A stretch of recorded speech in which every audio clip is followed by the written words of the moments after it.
요즘 보면 이제 온라인 사이트가 되게 많고 또 스토어팜이라든지 이제 어떤 오픈마켓 채널들이 되게 많잖아요. 근데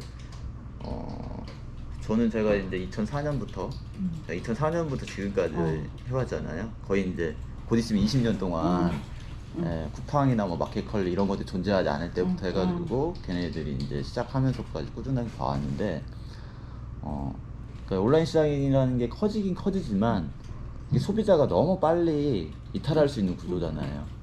그러니까 과거의 어떤 뭐 충성 고객이라고 했던 사람들조차도 자, 이제 클릭 한 번으로 얼마든지 옮겨 다닐 수 있는 시대가 되었고, 또 문제가 뭐냐면 과거에는 일단 그 PC상에서 그러니까 컴퓨터로 주로 이제 쇼핑이 이루어졌단 말이에요. 근데 지금은 어떠냐면은 휴대폰으로 다 구매를 하잖아요. 휴대폰에 이제 뭐 장점이라고 하면 편리함, 엄청나게 편리하고 좋은데 파는 사람 입장에서 보면 그게 너무 작다는 거죠.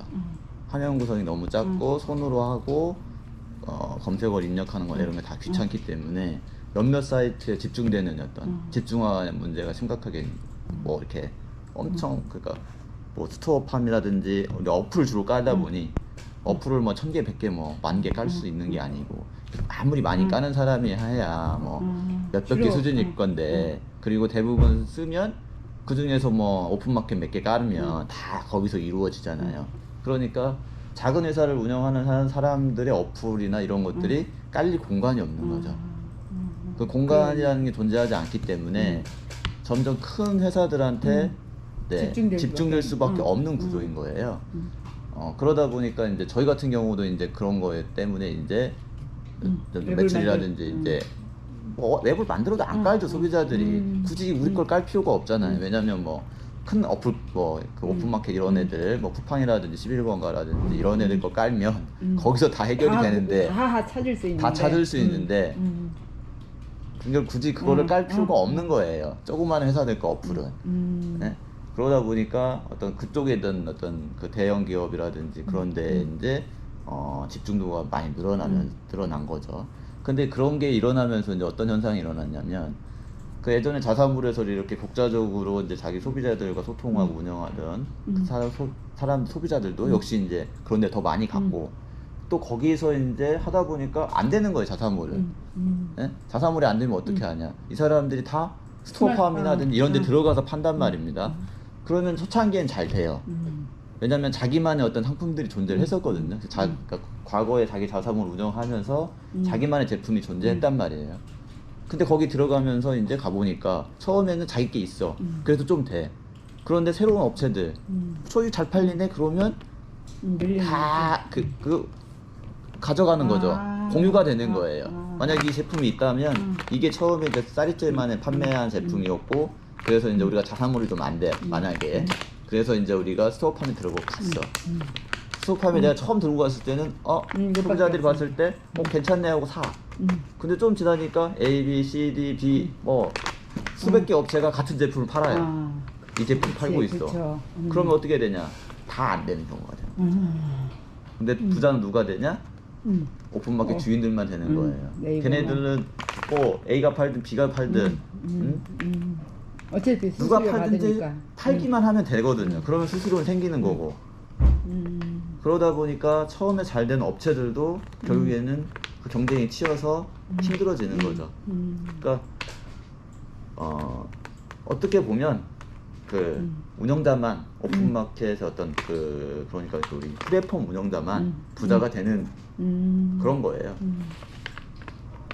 저 같은 경우도 제가 참거리 농민장터를 운영하면서 보면 저희 이제 생산 저희한테 판매하시던 분들 중에도 농민분들 중에도 이제 스토어팜이 생기니까 스토어팜으로 가신 분들이 많아요. 당연히 가겠죠. 그쪽이 시장이 크니까. 그러면서 이제 우리한테는 이제 거의 이제 신경 안 쓰고 갔어. 처음에 잘 돼. 잘 되다가 보니까 어느 날 보니까 경쟁자가 너무 많은 거예요. 그럼 다시 와. 하지만 우리는 이제 너무 좁아져서 쫄아든 거죠. 네. 우리가 이제 할 수 있는 능력이 없어지는 거예요. 그때는 이제 같이 와봐야 우리도 이제 팔아주고 싶지만 소비자들도 이제 이미 떠나게 된 거고 있는 소비자들도 그 제품이 이제 기억에서 이제 사라진 상태가 된 거죠. 맞아요. 소비자들은 너무 빨리 네, 잊어버려. 뭐 여기 지금 만약에 뭐 사과라고 치면 여기서 사과 이제 잘 팔다가 수소팜이 잘 팔리네. 수소팜이 갔어. 우리는 어떻게 하냐? 우리는 그럼 다른 사과를 다른 사과를 팔아야 되잖아요. 네. 이 사과가 왔어.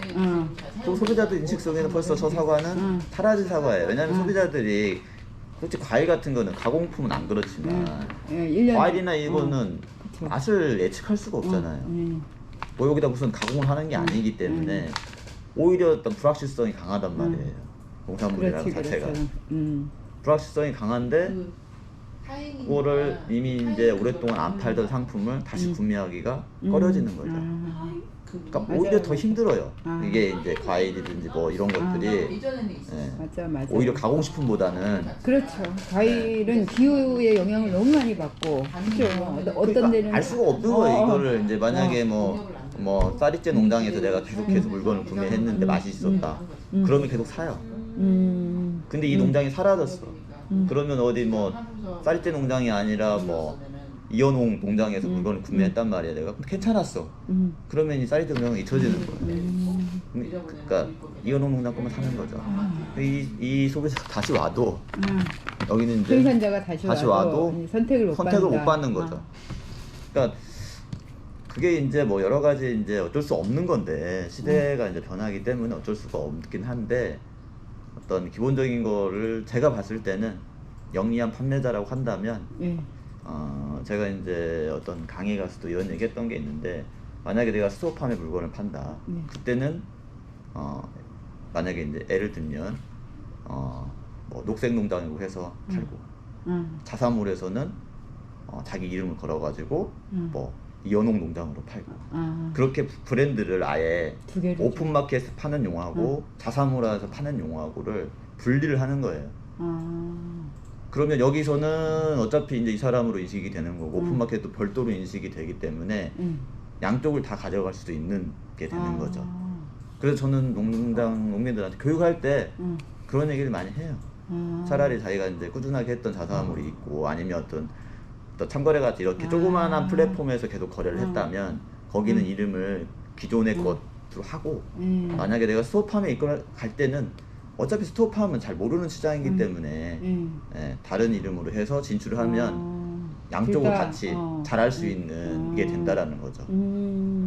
제가 봤을 때는 좀 그렇게 하는 것이 좀 어떻게 보면 현명한 거고 사실 뭐 귀찮은 것도 어쩔 수 없는 거지만 그렇게 하는 것도 방법이다라고 사실 얘기하는 같은 거죠. 이름으로 두 개가 동시에 보였을 때 스토어팜 쪽으로 구매할 수 있는 확률이 그쵸. 높기 더 때문에 더 높죠. 그렇게 하면 소팜이라는 시장 자체가 너무나 지금 경쟁이 엄청나잖아요. 그렇죠. 이게 뭐 소비자는 뭐 굳이 내 거를 먹어야 할 이유가 전혀 없거든요. 그렇기 때문에 그런 것들을 어떤 자기가 뭔가 이쪽에서 잘 안 됐을 때를 대비해서 인간이란 게 항상 우리 예전에 뭐 유행했던 말 계란을 한 바구니에 담으면 안 된다. 뭐 인간 깨진 때문에 좀 분산해서 하는 것이 좀 낫지 않을까 그런 생각도 좀 들기도 하고 그러네요. 그렇죠. 스마트 스토어가 블랙홀처럼 빨아들이는 부분이 있어서 아직도 한동안은 더 성장을